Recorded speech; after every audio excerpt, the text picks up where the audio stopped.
Hello everyone, my name is Venkat and I am part of the training team here at Temenos. In this video, I want to share the work which I have done using deep learning, how to do network intrusion detection. We'll go through the existing systems that are available in the market and how they are built using which approaches, and the proposed system, how to use deep learning to detect network intrusion.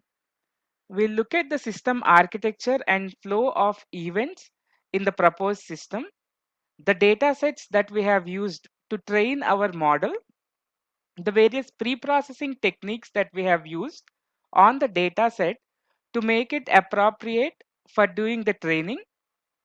We'll also look at the various machine learning methods and the deep learning methods that we have used and the comparison between both of them. What are the results that we have obtained and the conclusion on what is the better approach for doing network intrusion detection, either by using the machine learning models or by using the deep learning methods. So in this work, we compared the various machine learning techniques to the various deep learning techniques for detecting intrusions in the network.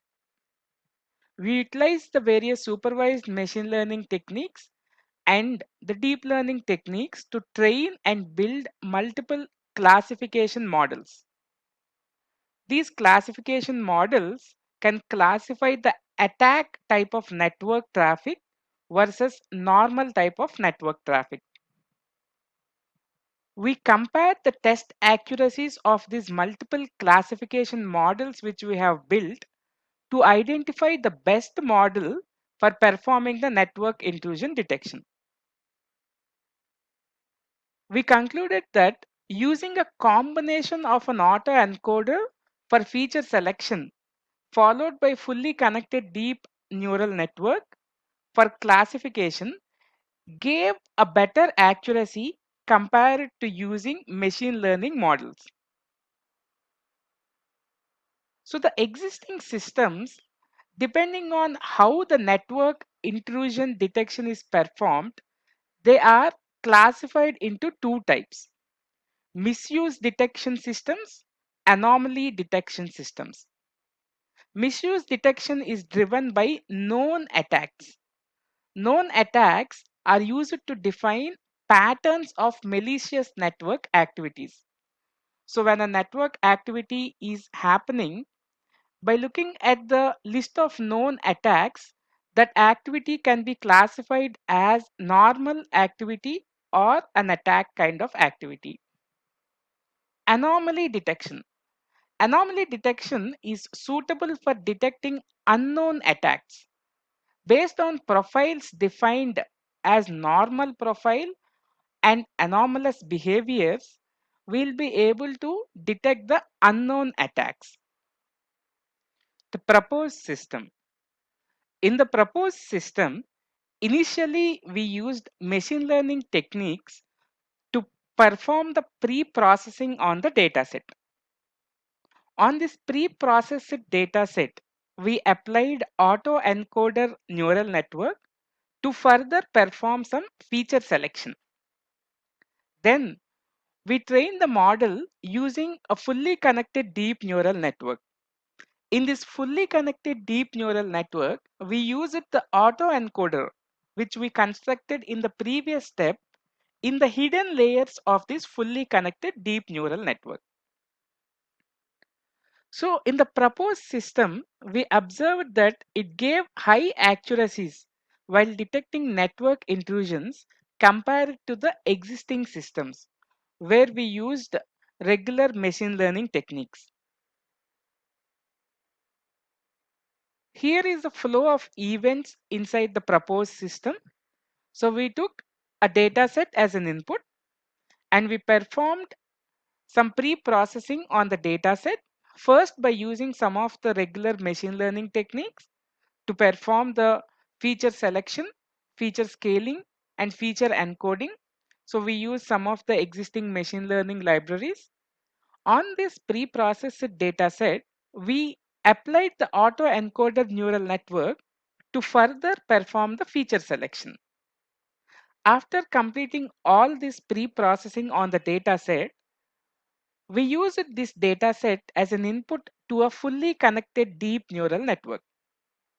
Inside this fully connected deep neural network, in the hidden layers, we have used the autoencoder, and this fully connected deep neural network, we used it for building a classification model, which can classify attack type of network activity versus normal network activity.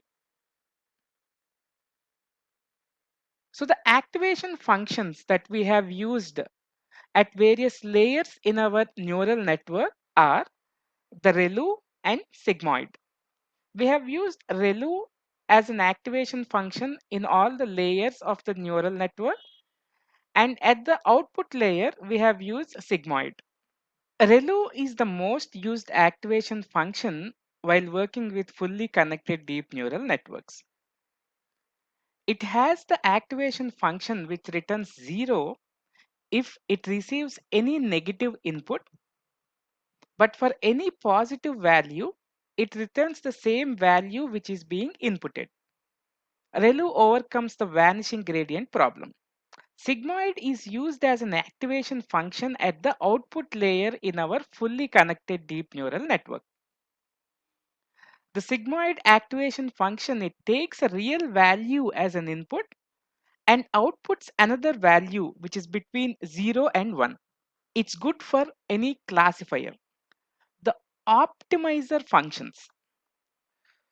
So we have many optimizer functions such as the gradient descent, stochastic gradient descent, batch gradient descent, mini batch gradient descent, etc.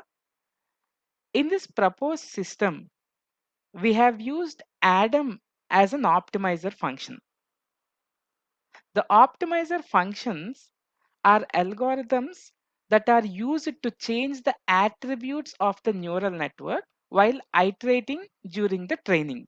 The attributes such as weights and learning rate in order to reduce the loss and to provide the most accurate results. Adam is fast and it converges rapidly when compared to the other optimizers that we have. So we have used Adam as an optimizer function inside our proposed fully connected deep neural network. The data set which we have used for doing the training of this model. We use the NSL KDD dataset. In this dataset, there are 41 features that are available, out of which 38 of the features are numerical and 3 of the features are categorical. The dataset is available as 4 different files as shown here. We further inspected the dataset, and the training data set is having almost 25,000 samples inside it, and the testing data set is having almost 11,000 samples inside it. There is no class imbalance in the training data set. As we can see here, the number of samples which are normal are almost same as the number of samples which are attack type. So this is the data set that we have used. Pre-processing. Below is the list of pre-processing steps that we have performed on this NSL KDD dataset. We performed feature selection, feature encoding, and feature scaling. Feature selection. We have 41 features in our dataset.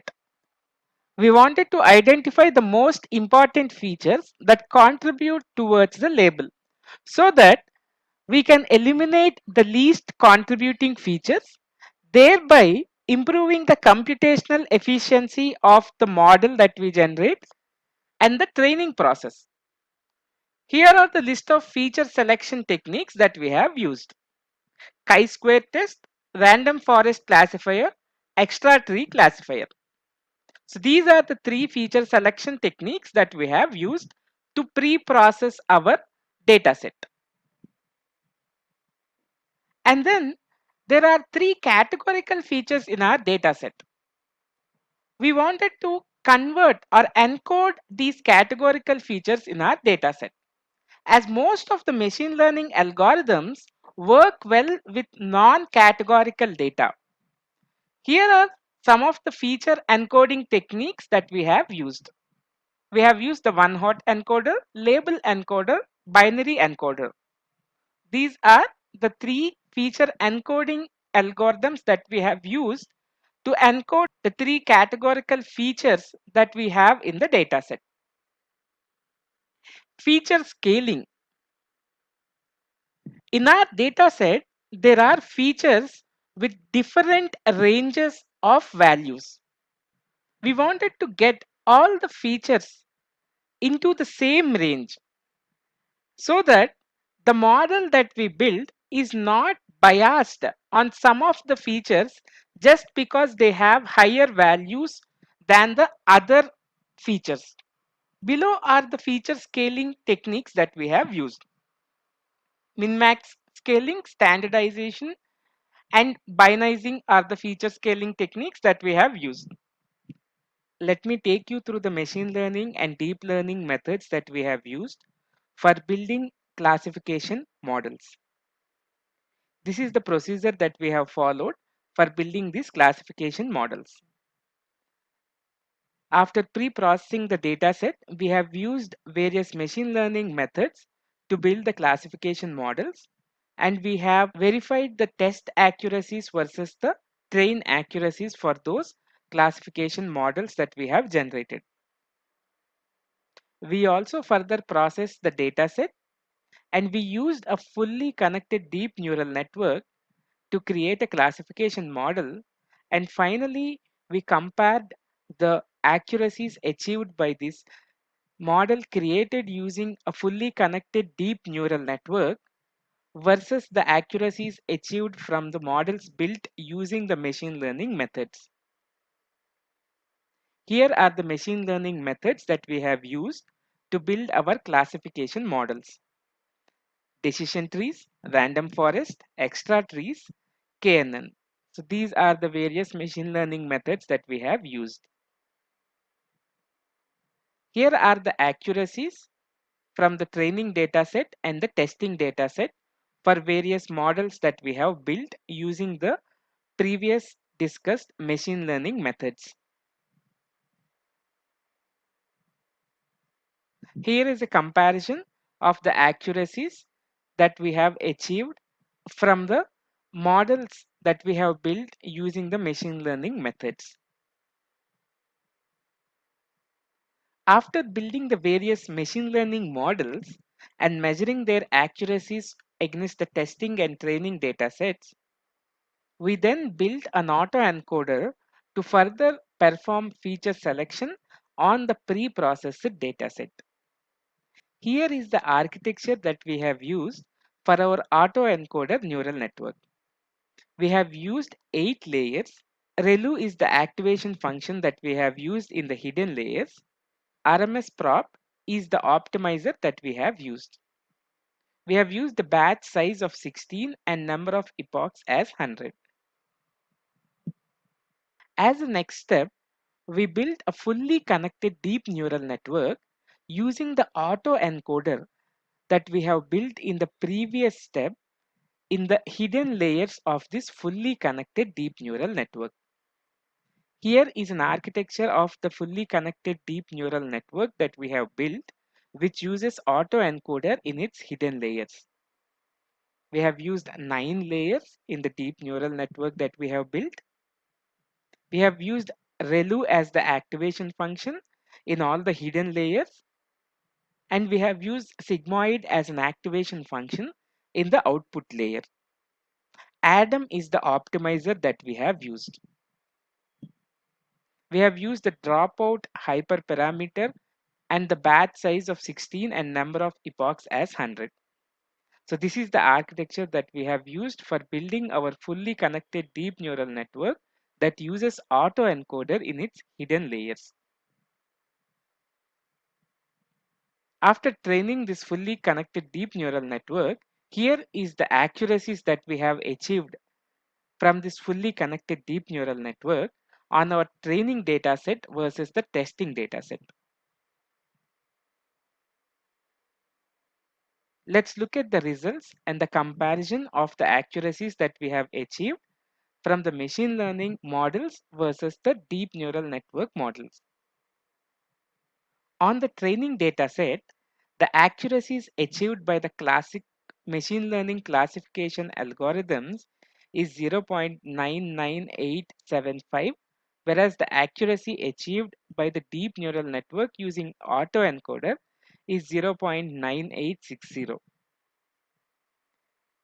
On the testing dataset, the accuracies achieved by the classic machine learning classification algorithms is 0.821, whereas the accuracy achieved by the deep neural network, which is using autoencoder in its hidden layers, is much more greater and it is at 0.9858. Here is a table that summarizes the comparison that we have created.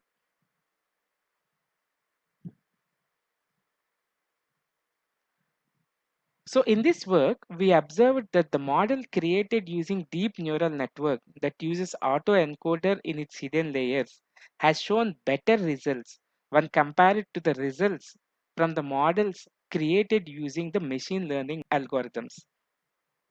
We are extending this project and we are further investigating on using generative adversarial networks and to build the models and to compare the accuracies that will be achieved by these generative adversarial networks versus the deep neural network that we have created in this work.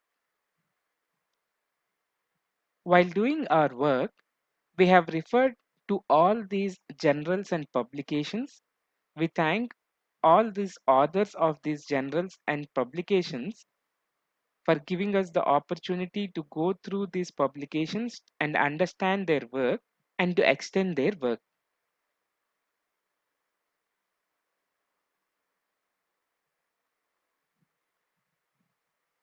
Our current work is published as a research paper in International Journal of Advanced Sciences and Technology in the volume 29 and number 6.